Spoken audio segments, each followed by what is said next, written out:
ಆಚಿ chilli powder ಸಖತ್ ಖಾರ ಬಣ್ಣ ಮತ್ತು ರುಚಿ ಆಚಿ ಚಿಲ್ಲಿ ಪೌಡರ್.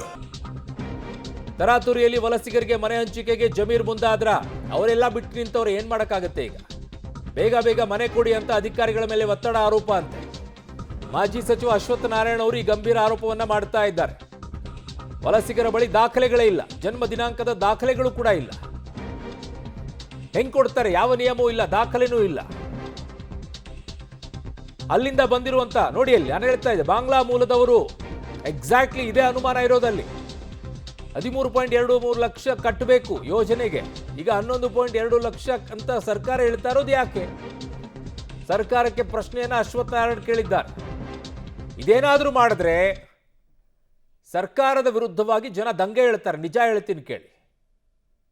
ಈ ರೀತಿಯಾಗಿ ಮಾಡ್ಕೊಂಡು ಕೂತ್ಕೊಂಡ್ಬಿಟ್ರೆ ಬಾಂಗ್ಲಾದಿಂದ ಬಂದಿರೋರೆಲ್ಲ ಅಕ್ರಮರಿಗೆ, ವಲಸೆಗರಿಗೆಲ್ಲ ಇಲ್ಲಿ ಸಕ್ರಮವನ್ನ ಮಾಡ್ಕೊಂಡು ಕೂತ್ಕೊಳ್ಳುವಂತ,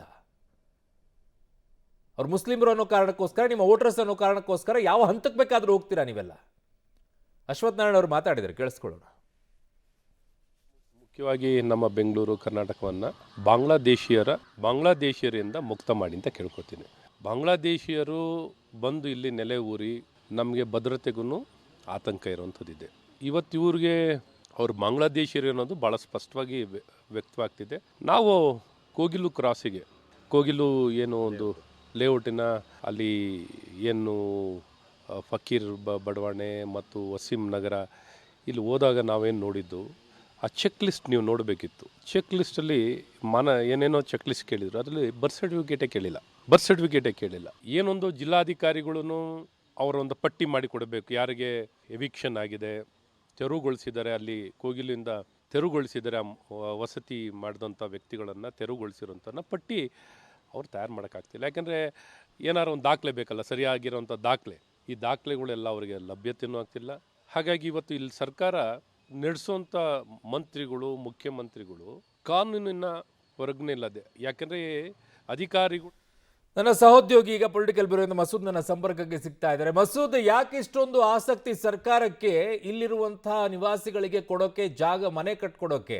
ಬೇರೆ ಎಷ್ಟೋ ಕಡೆಗಳಲ್ಲಿ ಆಗಿದೆ. ಇದೇ ರಾಜ್ಯದಲ್ಲಿ ಹುಟ್ಟಿ ಬೆಳೆದು ನಿಂತಿರುವಂಥವ್ರು ಎಲ್ಲ ದಾಖಲೆಗಳಿದ್ರು ಕೂಡ ಮನೆ ಕೊಡೋ ಯೋಗ್ಯತೆ ಇಲ್ಲ ಸರ್ಕಾರಕ್ಕೆ. ಬಾಂಗ್ಲಾದಿಂದ ವಲಸೆ ಬಂದಿರೋರಿಗೆ, ಯಾವ ದಾಖಲೆಗಳು ಇಲ್ದಿರೋರಿಗೆ ಮನೆ ಕೊಡುವಂಥ ಯೋಚನೆಗೆ ಹೋಗ್ತಾ ಇದೆಯಲ್ಲ ಸರ್ಕಾರ. ಎಲ್ಲ ಬಿಟ್ಟು ನಿಂತಿದೆಯಾ ಅಂತ ಈ ಸರ್ಕಾರ? ಅರುಣ್, ಒಂದು ಕೇರಳ CM ಪಿಣರಾಯಿ ವಿಜಯನ್ ಅವರು ಮಧ್ಯ ಪ್ರವೇಶ ಮಾಡಿರುವಂಥದ್ದು, ಆ ನಂತರ ಹೈಕಮಾಂಡ್ ಮಧ್ಯ ಪ್ರವೇಶ ಮಾಡಿರುವಂಥದ್ದು. ಇವ್ರಿಗೆ ಪುನರ್ವಸತಿ ಕೊಡಿ ಅನ್ನುವಂಥ ಹೈಕಮಾಂಡ್ ಏನು ತಾಕೀತು ಮಾಡಿದೆ ವೇಣುಗೋಪಾಲ್ ಅವರ ಮೂಲಕ. ಆ ಹಿನ್ನೆಲೆಯಲ್ಲೇ ಒಂದು ರೀತಿಯಲ್ಲಿ ರಾಜ್ಯ ಸರ್ಕಾರಕ್ಕೂ ಕೂಡ ಇಕ್ಕಟ್ಟಿಗೆ ಒಳಗಾಗುವಂಥ ಪರಿಸ್ಥಿತಿ. ಆ ಹಿನ್ನೆಲೆಯಲ್ಲೇ ಮುಖ್ಯಮಂತ್ರಿಗಳು, ಉಪಮುಖ್ಯಮಂತ್ರಿಗಳು ತರಾತುರಿಯಲ್ಲಿ ಸಭೆ ಮಾಡಿ ಈ ಸಂತ್ರಸ್ತರಿಗೆ ಪುನರ್ವಸತಿ ಕೊಡಬೇಕು ಅನ್ನುವಂಥ ತಾಕೀತನ್ನು ಅಧಿಕಾರಿಗಳಿಗೆ ಮಾಡಿದ್ದಾರೆ.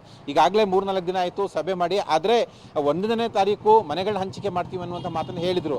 ಯಾವ ಆಧಾರದಲ್ಲಿ ಮನೆಗಳನ್ನ ಹಂಚಿಕೆ ಮಾಡ್ತಾರೆ ಅನ್ನುವಂಥ ಪ್ರಶ್ನೆ ಹಾಗೆ ಇದೆ. ಯಾಕೆಂದರೆ 15 ಮಾನದಂಡಗಳನ್ನು ರಾಜೀವ್ ಗಾಂಧಿ ವಸತಿ ನಿಗಮದಲ್ಲಿ ಮನೆಗಳನ್ನು ಪಡೆಯಬೇಕು ಅಂತಂದರೆ 15 ಮಾನದಂಡಗಳನ್ನು ಪೂರೈಸಬೇಕು.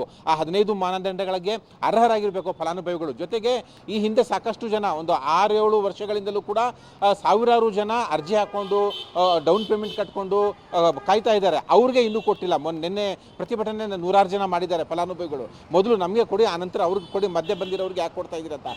ಇದನ್ನೇ BJP ಕೂಡ ಪ್ರಶ್ನೆ ಮಾಡ್ತಾ ಇರುವಂಥದ್ದು. ಇವರು ಅಕ್ರಮ ನುಸುಳುಕೋರು, ಬಾಂಗ್ಲಾದಿಂದ ಬಂದಿರೋರು, ಇವರು ನಮ್ಮ ರಾಜ್ಯದವರು ಅಲ್ಲ, ನಮ್ಮ ದೇಶದವರು ಕೂಡ ಅಲ್ಲ, ಇವರು ಅಕ್ರಮ ಬಾಂಗ್ಲಾ ನಿವಾಸಿಗಳು. ಅವ್ರಿಗೆ ಯಾಕೆ ಕೊಡ್ತಾ ಇದ್ದೀರಾ? ಇವರ ಬಳಿ ಸರಿಯಾದಂತಹ ಬರ್ತ್ ಸರ್ಟಿಫಿಕೇಟ್ ಇಲ್ಲ, ಆಧಾರ್ ಕಾರ್ಡ್ ಇಲ್ಲ, ಒಂದು ರೀತಿಯಲ್ಲಿ ರೇಷನ್ ಕಾರ್ಡ್ ಇಲ್ಲ, ಯಾವ ದಾಖಲೆಯೂ ಕೂಡ ಇಲ್ಲ. ಇದ್ರೆ ಕೆಲವೊಂದು ದಾಖಲೆಗಳು ಒಂದು ರೀತಿಯಲ್ಲಿ ಅದು ನಕಲಿ ದಾಖಲೆಗಳು. ಮುಖ್ಯವಾಗಿ ಬರ್ತ್ ಸರ್ಟಿಫಿಕೇಟ್ ಕನ್ಸಿಡರ್ ಮಾಡಬೇಕು ಅನ್ನುವಂಥ ಆಗ್ರಹವನ್ನು ಮಾಡ್ತಿದ್ದಾರೆ. ಜೊತೆಗೆ ರಾಜ್ಯ ಸರ್ಕಾರ ಅಧಿಕಾರಿಗಳಿಗೆ ಒಂದು ರೀತಿಯಲ್ಲಿ ತಾಕೀತು ಮಾಡುವಂಥದ್ದು, ಒತ್ತಡ ಹಾಕುವಂಥದ್ದು, ಇವೆಲ್ಲ ಕೂಡ ಸರಿ ಇಲ್ಲ. ಮಾನದಂಡಗಳು ಸರಿ ಇಲ್ಲ, ನಿಯಮಗಳಿಲ್ಲ. ಯಾವ ಆಧಾರದಲ್ಲಿ ಇವ್ರು ಕೊಡ್ತೀರಾ ಅನ್ನುವಂಥ ಪ್ರಶ್ನೆಯನ್ನು BJP ಮಾಡ್ತಾ ಇದೆ. ಇವತ್ತು ಅಶ್ವತ್ಥ ನಾರಾಯಣ ಅವರು ಕೂಡ ಅದನ್ನೇ ಪ್ರಶ್ನೆ ಮಾಡ್ತಾ ಇರುವಂಥದ್ದು. ಸರಿಯಾದ ದಾಖಲೆ ಇಲ್ಲ. ಜೊತೆಗೆ DC ಅವರು ಅರ್ಹರ ಪಟ್ಟಿಯನ್ನು ತಯಾರು ಮಾಡೋದಕ್ಕೆ ಬಹಳ ಕಷ್ಟಪಡ್ತಾ ಇದ್ದಾರೆ. ಯಾಕೆಂದರೆ ಮಾನದಂಡಗಳು ರೀಚ್ ಆಗ್ತಾ ಇಲ್ಲ, ಕ್ರೈಟೀರಿಯಾ ರೀಚ್ ಆಗ್ತಾ ಇಲ್ಲ, ದಾಖಲೆಗಳಿಲ್ಲ. ಹಾಗಾಗಿ ಒಂದು ರೀತಿಯಲ್ಲಿ ಇನ್ನೊಂದು ವಸತಿ ನಿಗಮದ ಒಟ್ಟು ಬೆಲೆ ಇದೆಯಲ್ಲ, ಅದು ಸುಳ್ಳು ಹೇಳ್ತಾ ಇದೆ ರಾಜ್ಯ ಸರ್ಕಾರ ಅನ್ನುವಂಥ ಆರೋಪ ಮಾಡ್ತಿದ್ದಾರೆ. ಜೊತೆಗೆ ಉಚಿತ ಭಾಗ್ಯ ಕೊಡ್ತಾ ಇದ್ದಾರೆ. ಇದೇನು ಆಶ್ರಯ ಯೋಜನೆ ಅಲ್ಲ, ರಾಜೀವ್ ಗಾಂಧಿ ವಸತಿ ಯೋಜನೆ. ಹಾಗಾಗಿ ನಿಯಮಗಳ ಪ್ರಕಾರ ಕೊಡಬೇಕು, ರಾಜ್ಯದ ಫಲಾನುಭವಿಗಳಿಗೆ ಕೊಡಬೇಕು ಅನ್ನುವಂಥ ಆಗ್ರಹ. ಈ ನಿಟ್ಟಿನಲ್ಲಿ ನಾವು ಹೋರಾಟ ಮಾಡ್ತೇವೆ ಅನ್ನುವಂತಹ ಆಗ್ರಹವನ್ನು ಕೂಡ BJP ಮಾಡ್ತಾ ಇದೆ. ಅರುಣ್. ಓಕೆ ಮಸೂದ್, ನಿಮ್ಮೆಲ್ಲ ಮಾಹಿತಿಗೆ ಧನ್ಯವಾದಗಳು. ನಾಳೆ ಇನ್ನೆಲ್ಲೇ ಡೆಮಾಲಿಷನ್ ಆದರೂ ಕೂಡ ಅವರಿಗೆ ಬೇರೆ ರೀತಿಯಾದಂಥ ವ್ಯವಸ್ಥೆಯನ್ನು ಮಾಡದೇ ಇದ್ದರೆ ಈ ಸರ್ಕಾರಕ್ಕೆ ಅವಾಗ ಕೇಳ್ತೀವಿ ನಿಮ್ಮನ್ನು, ಯಾವ ಉಪಕಾರ ಮಾಡ್ತಾ ಇದ್ದೀರಾ, ಯಾರಿಗೆ ಮಾಡ್ತಾ ಇದ್ದೀರಾ ಅಂತ ಯೋಚನೆ ಇಟ್ಕೊಳ್ಳಿ. ಇಲ್ಲಿ ಅನ್ನ, ಇಲ್ಲಿ ನೀರು, ಇಲ್ಲಿ ಕುಡ್ಕೊಂಡು ಇಲ್ಲೇ ಎಲ್ಲ ಬೆಳೀತಾ ಇರುವಂಥ ನೀವು ಇನ್ನೊಬ್ರಿಗೆ ಉಪಕಾರ ಮಾಡ್ಕೊಂಡು ಕೂತಿದ್ದೀರಾ ಬಾಂಗ್ಲಾದಿಂದ ಬಂದವರಿಗೆ.